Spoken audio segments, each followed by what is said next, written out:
Mahakal society से और विभिन्न विभिन्न इलाकों से आज जिला भक्ति परिवार मिला लोगों से। आज शाम को जय महाकाल सोसाइटी में हूँ और यहाँ लोगों से पूछ रहा हूँ कि जो केंद्र सरकार ने अध्यादेश लाई है यूजीसी का, जो बिल पास होने जा रहा है, क्या हुआ उस पर, क्या प्रतिक्रिया है लोगों की? बताइए अभिषेक जी, क्या प्रतिक्रिया है आपकी? हाथों में डंडा ले लो। बोलिए। वर्तमान केंद्र सरकार ने एक नियम पारित किया है यूनाइटेड ग्रांट कमीशन के माध्यम से। आप कैमरा वाला आगे जाइए थोड़ा। आज तक आज़ादी के 75 वर्षों के बाद भी शिक्षा, स्वास्थ्य और रोजगार पे कोई भी संतोषजनक कार्य नहीं हो पाया है। यद्यपि समाज संघर्ष करते हुए अपना जीवन यापन कर रहा है, उसमें भी जातिवाद का जहर घोलने में सरकारें कोई कसर नहीं छोड़ रही।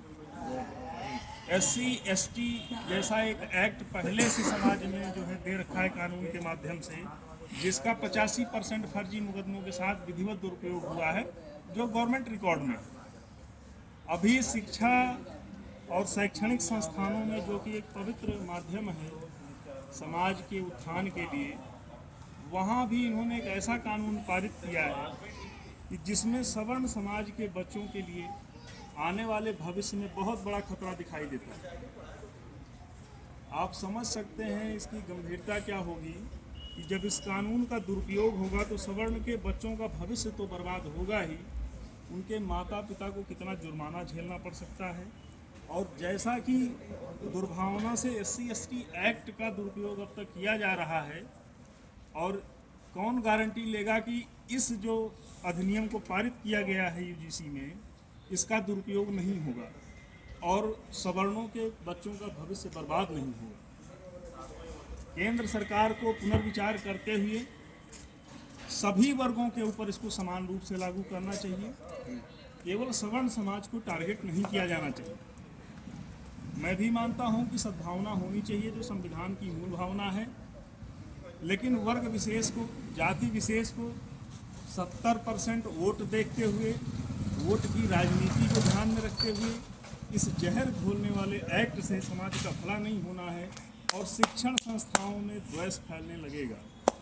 अभी वर्तमान में एक संदेश प्राप्त हुआ है, किसी बीजेपी के ही पार्षद के बच्चे के साथ ऐसा हुआ है। पहला केस इसी कानून के तहत आया है, जिसमें भारी भरकम 5 लाख रुपए के जुर्माने की मांग उससे की गई है। आने वाले समय में सवर्ण समाज कल्पना नहीं कर सकता कि इसके कितने भयावह दृश्य उपस्थित होंगे। तो केंद्र सरकार को जनभावना का सम्मान करते हुए, जो वर्तमान केंद्र सरकार भाजपा की है, उसके कोर वोटर सवर्ण ही शुरू से रहे हैं, ये अकाट्य सत्य है। और अदर विपक्ष वालों को भी कहना चाहूँगा, जितनी भी पार्टियां हैं सभी वोट की राजनीति करते हैं। किसी का मुंह इस विषय पर नहीं खुल रहा है, जो कि इतना गंभीर विषय है। आने वाली पीढ़ी का भविष्य बर्बाद हो सकता है। मैं यही कहना चाहूँगा, इस काले कानून को केंद्र सरकार को तत्काल प्रभाव से वापस लेना चाहिए, पुनर्विचार करके, और सभी वर्गों जातियों को ध्यान में रखते हुए आर्थिक रूप से जो पिछड़े लोग हैं उनके कुछ भले के लिए एक अच्छा कानून इनको देना चाहिए। इस कानून से समाज में कैसा माहौल है? ये तो आपके विचार हैं, आपने अपने विचार रखे हैं, ऐसा होना चाहिए समाज में। लेकिन समाज का माहौल कैसा है? समाज के लोग कैसे सोचते हैं? जो समाज में इसका प्रचंड विरोध हो रहा है। लोग इतने आक्रोशित हैं, पुतले दहन किए जा रहे हैं। जो इनके कोर वोटर हैं, बूथ अध्यक्ष से लेकर विधायक तक, काफ़ी लोगों ने पार्टी से रिजाइन कर दिया है और आने वाले समय में व्यापक आंदोलन की स्थिति देखने को मिलेगी। जो सवर्ण समाज के जो विधायक हैं, सांसद हैं, उनको अगर आप कुछ कहना चाहते हैं समाज के द्वारा, अगर समाज के प्रतिनिधि बनकर अगर आप कुछ कहना चाहते हैं तो क्या कहेंगे? जो सवर्ण समाज के विधायक, सांसद या ब्यूरोक्रेट्स हैं, अधिकारी हैं, उनके भी तो बच्चे इससे हान उनको भी मिलेगा। सत्तारूढ़ पार्टी से लेकर के विपक्ष की सारी पार्टियों ने अपनी अपनी पार्टियों में जातिगत मोर्चे बनाए हुए हैं। सवर्णों के लिए कोई मोर्चा नहीं बनाया गया है। सवर्ण होना एक अपराध की परिभाषा हो गई है। इससे अच्छा तो होता कि जब सवर्ण के बच्चे जन्म लेते तो उनको जन्म से ही जहर का इंजेक्शन दे देते।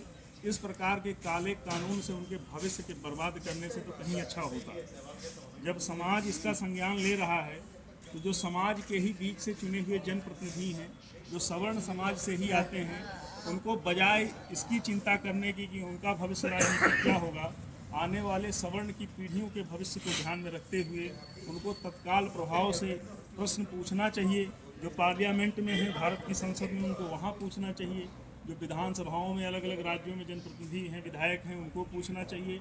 अगर सरकार उनकी बात को गंभीरता से नहीं लेती है तो नैतिक रूप से एक समाज की जिम्मेदारी समझते हुए उन्हें अपने वर्तमान पद से त्यागपत्र देकर अपना विरोध जताना चाहिए। अब हमारे बीच में श्रीमान शैलेंद्र आजाद त्रिपाठी जी हैं, जो आज़ाद मंच के राष्ट्रीय सचिव हैं।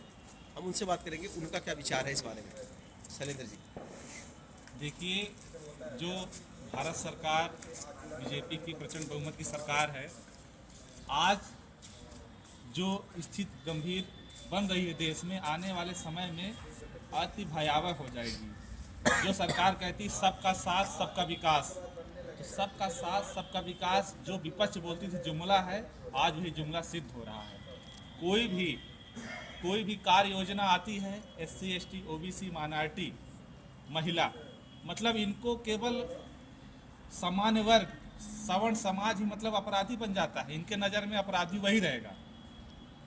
इस कारण से एक अभी हाल का है, मध्य प्रदेश में एक गोल्ड मेडलिस्ट लड़की के ऊपर फर्जी केस हुआ है। आज वो आत्महत्या करने के लिए मजबूर है। ऐसे कितने सारे बच्चे आत्महत्या कर लेंगे अगर ये कानून में आ जाता है।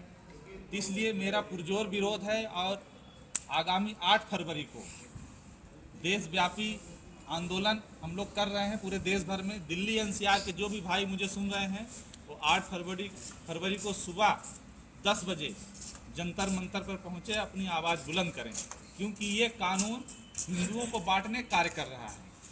तो ये कहते हैं बटोगे तो कटोगे, हम ना बटे हैं ना कटे हैं, मतलब सरकार हमें बांट के और काट रही है। आप देखते हो कि SC ST एक्ट 85% फर्जी लग रहे हैं। मैं कहता हूं कि एक उसमें और लाइन जोड़ दिया जाए, अगर फर्जी केस पाया जाए तो डबल जुर्माना डबल जेल हो, हमें स्वीकार है। मतलब ये पहले से डिसाइड हो गया कि जो जनरल कैटेगरी सामान्य वर्ग का बच्चा है वो पहले ही अपराधी है, जिसका हम पुरजोर विरोध करते हैं। और आने वाले समय में अगर सरकार नहीं चेती तो जैसे कांग्रेस का हाल हुआ है, बीजेपी का आने वाले समय में हाल होगा। धन्यवाद।